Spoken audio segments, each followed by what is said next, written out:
राधे राधे बच्चों, बोलो श्री कृष्ण भगवान की जय, विष्णु लक्ष्मी की जय, राधा कृष्ण की जय, भागवत पुराण की जय।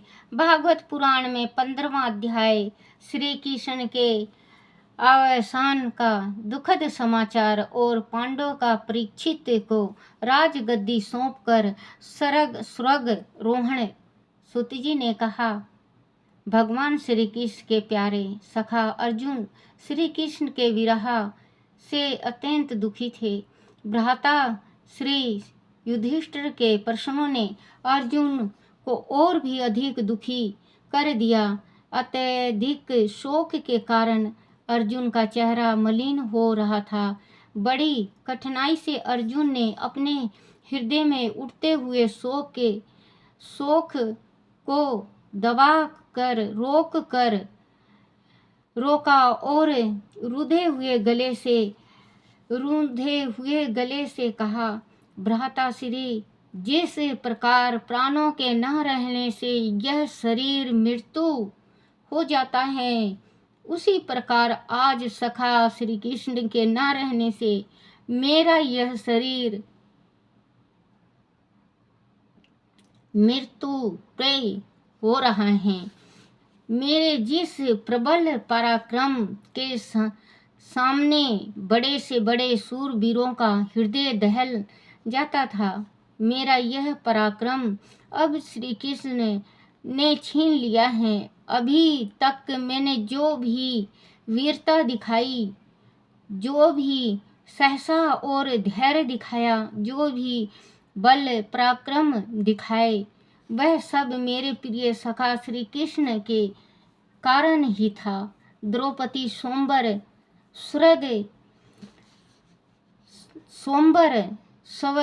स्वर्ग विजय, खंडवा वन दाह, पितामह भीष्म की पराजय, दुर्योधन के षड्यंत्रों का प्रतिकार,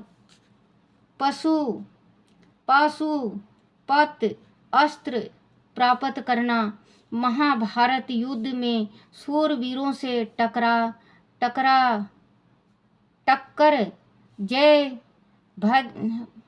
जयरथ वध, अस्थामा के ब्रह्मास्त्र की काट आदि जितने भी पराक्रम मेरे द्वारा किए गए, उनमें मैं कहाँ था। सभी के पीछे प्रिय कृष्ण ही महान शक्ति का ही जय घोष था। उस श्री कृष्ण के द्वारा आज मैं ठगा गया हूँ।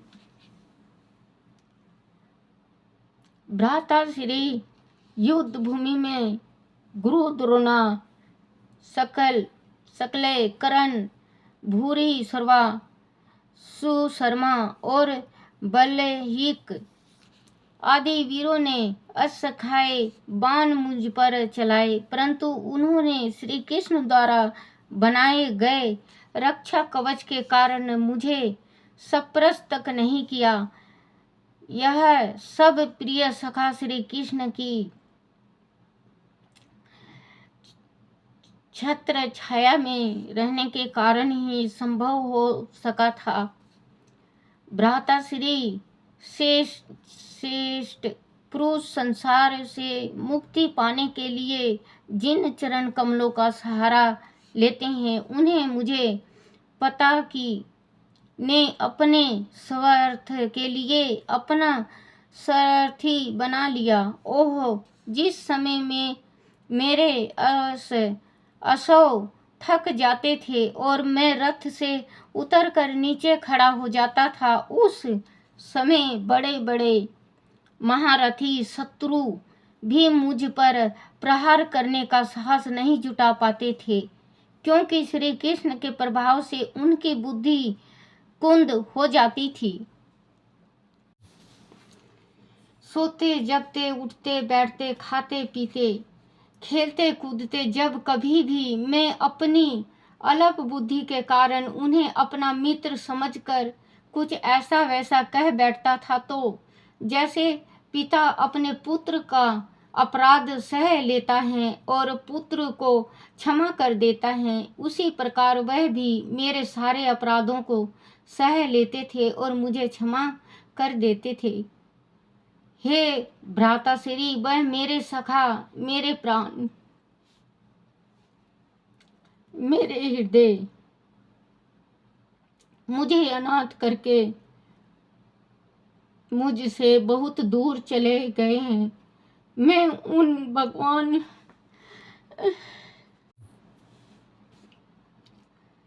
मेरे प्राण, मेरे हृदय मुझे अनाथ करके मुझसे बहुत दूर चले गए हैं। मैं उन भगवान पुरुषोत्तम से विलग्न हो गया हूँ।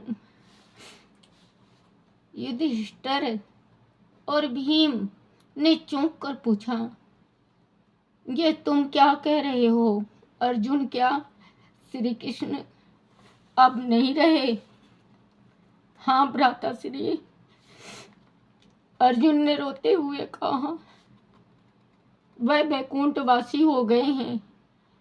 यही नहीं, सारा यदुवंश आपस में लड़कर मर खप गए हैं। मैं जब भगवान की पत्नियों को द्वारका से अपने साथ ला रहा था तो मार्ग में दुष्ट गोपों ने मुझ पर आक्रमण कर दिया और मुझे एक अबला नारी की भांति हरा दिया। मैं चाह कर भी उनकी रक्षा नहीं कर सका। यह वही मेरा गांडीव धनुष है, वही बाण है, वही रथ है जिसके सामने बड़ी से बड़े सूरवीर राजाओं के सिर झुक जाया करते थे, परंतु श्री कृष्ण के बिना यह सभी एक पल में शक्ति विहीन हो गए हैं। अपने अपने जिस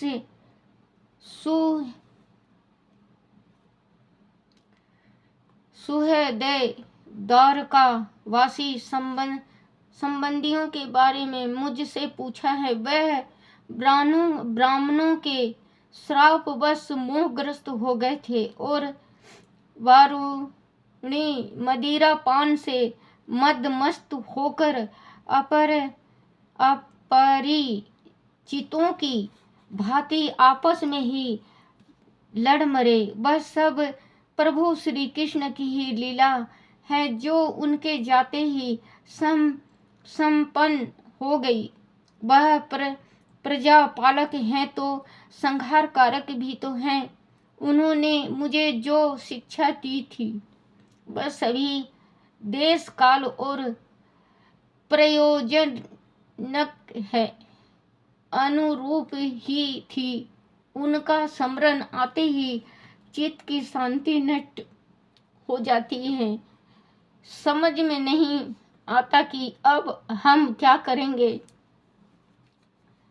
सूत जी ने कहा, इस प्रकार अपनी हृदय गति प्रेम पूर्वक भावनाओं को श्री कृष्ण के चरण कमलों में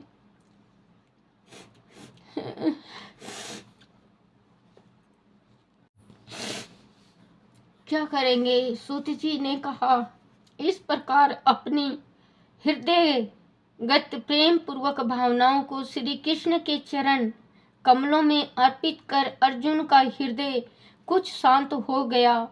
श्री कृष्ण के प्रति उनकी प्रेम भक्ति और भी अधिक बढ़ गई।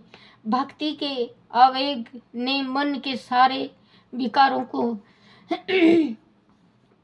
नष्ट कर दिया।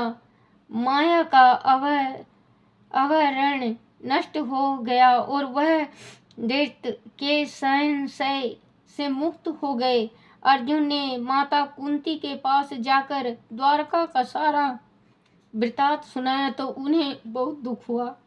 उन्होंने अपने हृदय को अत्यंत भक्ति से श्री कृष्ण की स्मृति में लगा दिया।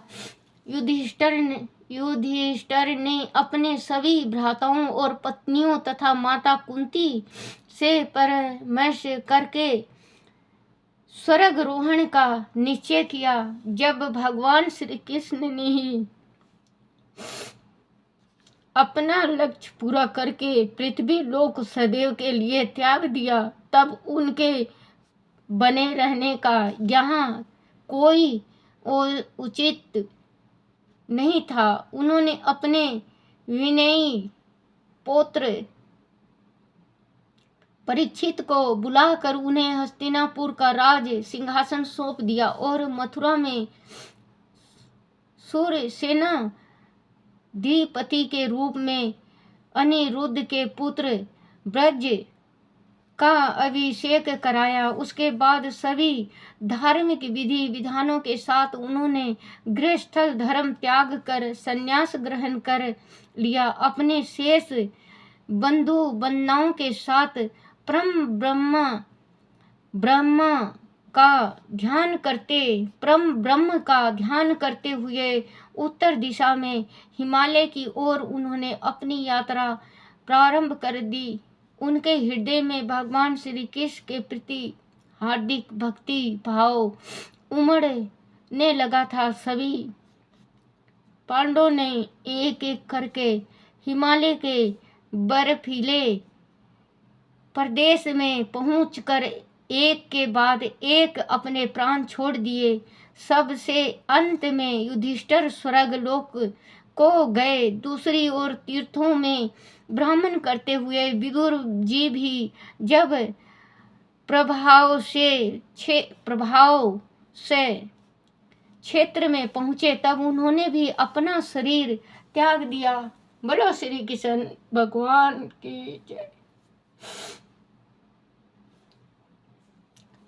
बच्चों, क्योंकि श्री कृष्ण से मैं इतना प्रेम है मुझे,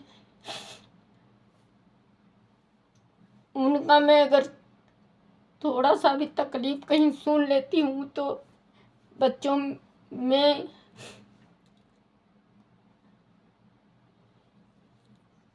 ओम नमो भगवते वासुदेवाय। ओम नमो भगवते वासुदेवाय। ओम नमो भगवते वासुदेवाय। ओम नमो भगवते वासुदेवाय। ओम नमो भगवते वासुदेवाय। ओम नमो भगवते वासुदेवाय। बोलो श्री कृष्ण भगवान की जय। राधा कृष्ण की जय।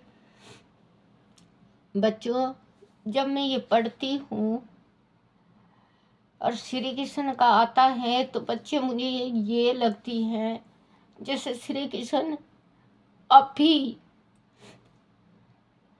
अभी तुरंत ही हमसे दूर जा रहे हैं। बच्चे मैं बहुत